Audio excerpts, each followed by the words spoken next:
I'm not the only kid who grew up this way. Surrounded by people who used to say that rhyme about sticks and stones. As if broken bones hurt more than the names we got called, and we got called them all.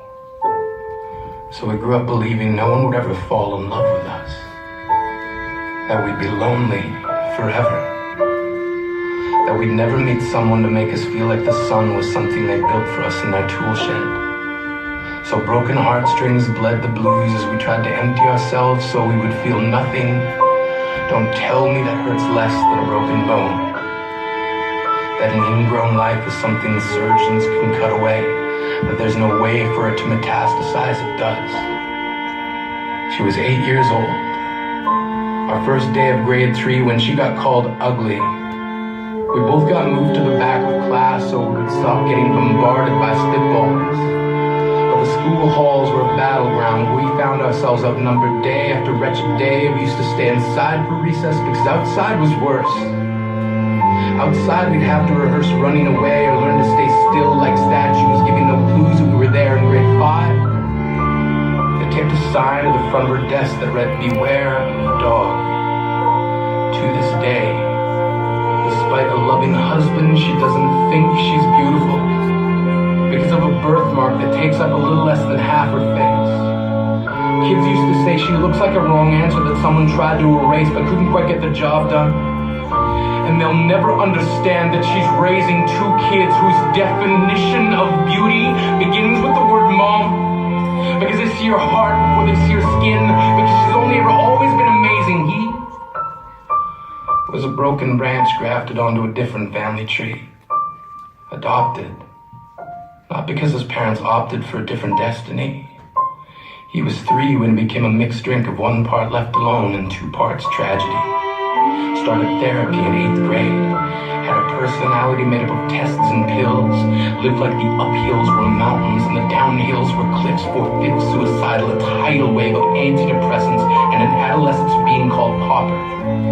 1 part because of the pills. 99 parts because of the cruelty. He tried to kill himself in grade 10 when a kid who could still go home to mom and dad had the audacity to tell him, "Get over it." As if depression is something that can be remedied by any of the contents found in a first aid kit. To this day, he is a stick of TNT lit from both ends. Could describe to in detail the way the sky bends in the moments before it's about to fall. And despite an army of friends who all call him an inspiration, he remains a conversation piece between people who can't understand. Sometimes being drug-free has less to do with addiction and more to do with sanity. We weren't the only kids who grew up this way. To this day, kids are still being called names. The classics were, "Hey, stupid," "Hey, spaz." Seems like every school has an arsenal of names getting updated every year. And if a kid breaks in school and no one around chooses to hear, do they make a sound?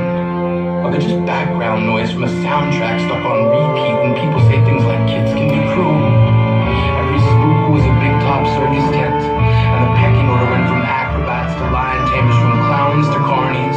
All of these miles ahead of who we were freaks. Lobster claw boys and bearded ladies.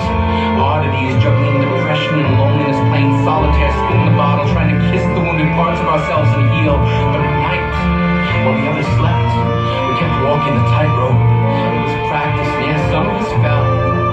But I want to tell them that all of this is just debris. Left over when we finally decide to smash all the things we thought we used to be. And if you can't see anything beautiful about yourself, get a better mirror. Look a little closer. Stare a little longer. Because there's something inside you that made you keep trying despite everyone who told you to quit. You built a cast around your broken heart inside of yourself. You decided they were wrong. Because maybe you didn't belong to a group or a clique. Maybe they decided to pick you last for basketball or everything. Maybe you used to bring bruises and broken teeth to show and tell but never told. Because how can you hold your ground if everyone around you wants to bury you beneath it? You have to believe that they were wrong.